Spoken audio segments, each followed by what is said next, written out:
मुझे जवाब दीजिए, ये जो आतंकवादी है, ये नक्सलवादी है, उनके पास शस्त्र और बारूद कहां से आता है? वो तो विदेश की धरती से आता है और सीमाएं संपूर्ण रूप से आपके कब्जे में है। सीमा सुरक्षा बल आपके कब्जे में है। मैंने उनको दूसरा सवाल पूछा, हमने कहा आतंकवादियों के पास धन आता है, हवाले से आता है, पूरा मनी ट्रांजैक्शन का कारोबार भारत सरकार के कब्जे में है, आरबीआई के अंडर में है, बैंकों के माध्यम से होता है। क्या प्रधानमंत्री आप इतनी निगरानी नहीं रख सकते कि ये जो धन विदेश से आकर के आतंकवादियों के पास जाता है आपके हाथ में है, आप उसको क्यों नहीं रोकते हैं?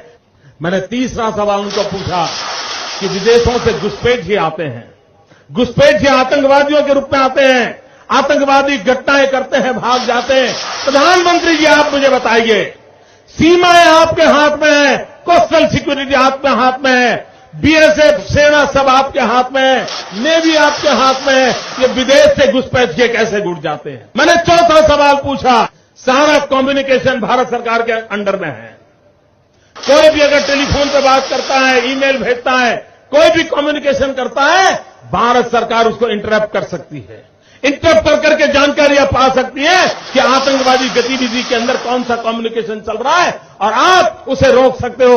मैं पूछना चाहता हूं प्रधानमंत्री जी को, इस विषय में आपने क्या किया है? मैंने पांचवा सवाल उनको पूछा कि आप विदेशों में जो आतंकवादी भाग चुके हैं, जो लोग विदेश में बैठ करके हिंदुस्तान में आतंकवाद की घटनाएं कर रहे हैं, उनको प्रत्यारोपण के द्वारा हिंदुस्तान लाने का हमें अधिकार होता है।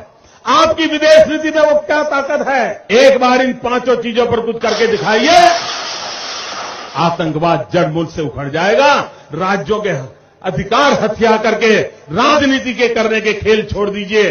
भाइयों बहनों, दिल्ली की सल्तनत के पास मेरे इन सवालों के जवाब नहीं है। दिल्ली की सरकार में वो सीना नहीं है, 46 इंच का सीना लगता है दोस्तों, तब जाकर